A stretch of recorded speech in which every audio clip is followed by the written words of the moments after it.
मित्रों, exam expert India channel पर आपका स्वागत है। जैसा कि हम यूपीटीटी 2020-21 के बारे में चर्चा कर रहे हैं, पठन पाठन की क्रिया आगे बढ़ा रहे हैं। इसी क्रम में जो है हम पर्यावरण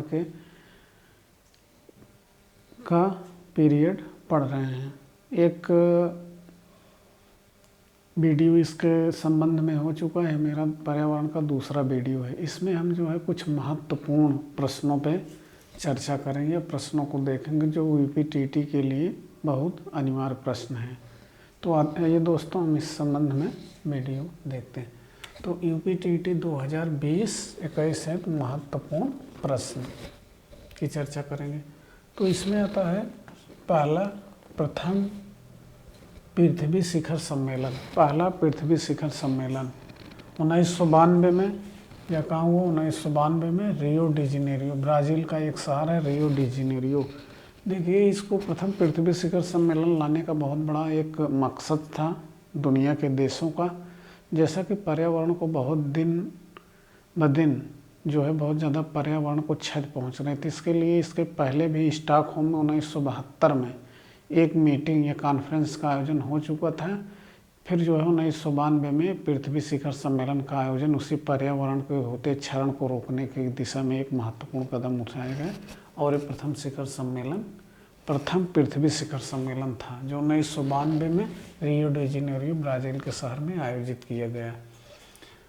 अब इसमें प्रश्न कैसे पूछेगा? जैसे मान लीजिए पूछ लिया गया आपके प्रथम शिखर सम्मेलन का आयोजन कहाँ किया गया, तो रियो डी जेनेरियो, ब्राज़ील हो गया 1992 में।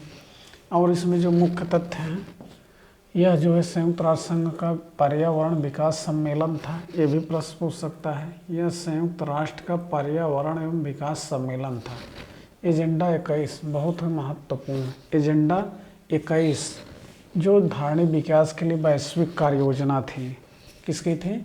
एजेंडा 21 धारणीय विकास या सतत विकास या सस्टेनेबल डेवलपमेंट के लिए एक वैश्विक कार्य योजना थी, जो कहाँ बनाया गया? इसी जो है रियो डी जेनेरियो के 1992 में प्रथम शिखर सम्मेलन में। तो इसमें कैसे प्रश्न पूछा जाता है? जैसे पूछ लिया गया कि एजेंडा 21 की वैश्विक कार्य योजना का निर्धारण या निरूपण सर्वप्रथम कहाँ किया गया? तो रियो डी जेनेरियो में किया गया। महत्वपूर्ण प्रश्न है एजेंडा 21। अब आते हैं एक और इसी संबंध में, रियो +5 सम्मेलन। ये क्या है? रियो +5 सम्मेलन। तो 1992 में चूँकि रियो डी जेनेरियो में ये सम्मेलन हो चुका था, प्रथम पृथ्वी शिखर सम्मेलन, तो 5 साल बाद, अर्थात 92 से लेंगे तो 5 साल बाद 1997 में न्यूयॉर्क में इसी पर्यावरण की सुरक्षा के लिए इसका आगे का कार्यक्रम या रूपरेखा तय करने के लिए एक कॉन्फ्रेंस का आयोजन किया गया न्यूयॉर्क में। इसी को रियो +5 इसलिए कहते हैं चूँकि 1992 के बाद 5 साल बाद ये जो है आयोजित किया गया। दूसरे आ जाता है फिर जो है 5 साल में, अर्थात रियो +10 या इसी को द्वितीय पृथ्वी शिखर सम्मेलन भी कहते हैं। प्रश्न यहाँ पूछा जाएगा कि द्वितीय पृथ्वी शिखर सम्मेलन का आयोजन कहाँ किया गया? तो कहाँ किया गया? जोहान्सबर्ग, दक्षिणी अफ्रीका में 2002 में किया गया। इसको रियो +10 कहें या द्वितीय पृथ्वी शिखर सम्मेलन कहें, दोनों बात क्या है? एक ही है। तो 2002 में इसका आयोजन दक्षिणी अफ्रीका में किया गया। जो इसका एक महत्वपूर्ण टॉपिक और है कि इसका लक्ष्य क्या था? तो सतत विकास। पहले वीडियो में बता चुके हैं सतत विकास में क्या क्या हमने लक्ष्य निर्धारित किया है, तो यहाँ बहुत विस्तार से चर्चा नहीं करेंगे। लेकिन रियो +10 या द्वितीय पृथ्वी शिखर सम्मेलन कहें तो प्रश्न जो है वही इसका होगा। अब रियो +20 अर्थात यहाँ 1992 में पृथ्वी शिखर सम्मेलन का आयोजन हुआ है। फिर 20 साल बाद यहाँ हो रहा है क्रमवार। 5 साल बाद हुआ तो रियो +5, 10 साल बाद हुआ तो रियो +10, 20 साल बाद हुआ तो रियो +20 सम्मेलन का आयोजन 2012 में कहाँ हुआ? ये फिर जो है रियो डी जेनेरियो में, ब्राज़ील में हुआ। फिर 20 साल बाद जब होगा 1992 के बाद 2012 में, तो भी कहाँ होगा? यहीं होगा रियो डी जेनेरियो में। रियो डी जेनेरियो शहर है। इसमें जो है एक घोषणा पत्र का शीर्षक रहेगा, घोषणा पत्र लाया जाएगा दुनिया के विभिन्न देशों द्वारा जितने भी समिट में भाग लेंगे। The future we want, important है, पूछ लिया जाएगा कि रियो 20 सम्मेलन का घोषणा पत्र का शीर्षक क्या था, आप उसमें बताएंगे द फ्यूचर वी वांट था, महत्वपूर्ण है। इसी में जो है ग्रीन इकॉनमी, हरित अर्थव्यवस्था को प्रोत्साहित करने की दिशा में एक महत्वपूर्ण कदम उठाया गया दुनिया के विभिन्न देशों द्वारा। तो इतना जो है ये महत्वपूर्ण है, चाहे पृथ्वी शिखर सम्मेलन हो 1992 हो, Rio+5 सम्मेलन, Rio+10 या द्वितीय पृथ्वी शिखर सम्मेलन या Rio+20 सम्मेलन 2012 अति महत्वपूर्ण है। इसमें से प्रश्न आने की प्रबल संभावना रहेगी। अब हम देख लेते हैं कुछ अन्य महत्वपूर्ण प्रश्न। अन्य महत्वपूर्ण प्रश्न बहुत तथ्यात्मक प्रश्न है, वन लाइनर प्रश्न है, इनके आने की संभावना यूपीटीटी में बहुत प्रबल है, या अन्य परीक्षा में भी आ सकता है।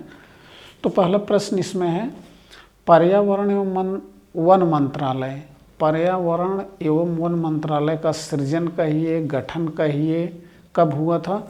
तो 17 सितंबर 1985 को। भारत के परिप्रेक्ष्य में है, केंद्रीय पर्यावरण वन मंत्रालय की बात यहाँ हो रहा है, इसको एकदम क्लियर आप जानते रहिए।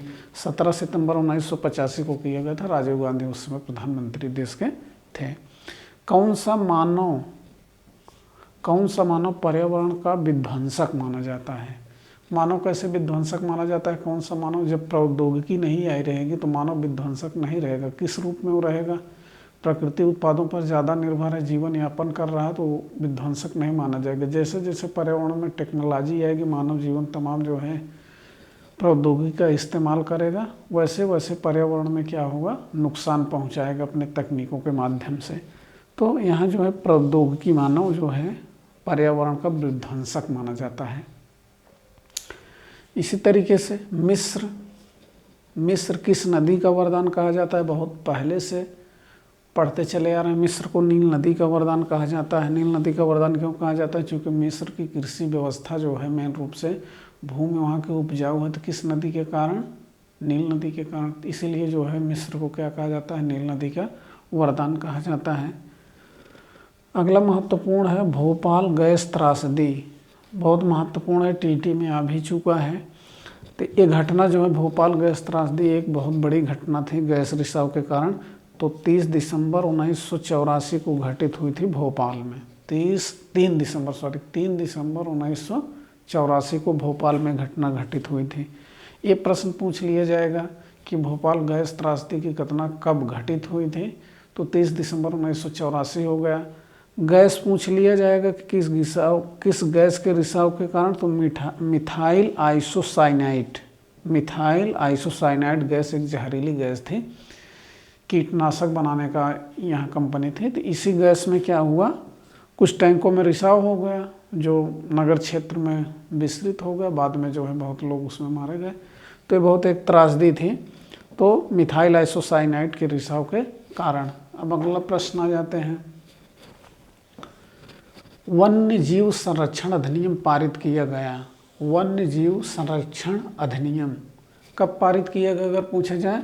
तो 1986 में। इसी को एक नाम और दिया जाता है छाता विधान। छाता विधान के नाम से इसको जानते रहिए कि किस अधिनियम को जो है छाता विधान नाम से संबोधित किया जाता है। तो किस नाम से संबोधित किया जाता है? 1986 को। बंगाल का शोक किस नदी को कहा जाता है? बंगाल का शोक, अर्थात बंगाल में यह बहुत हानिकारक रूप से सिद्ध होती, चाहे कृषि फसलों के लिए हो, पानी के बहाव के लिए हो, सभी दृष्टियों से क्या कहा जाता है? बंगाल का शोक।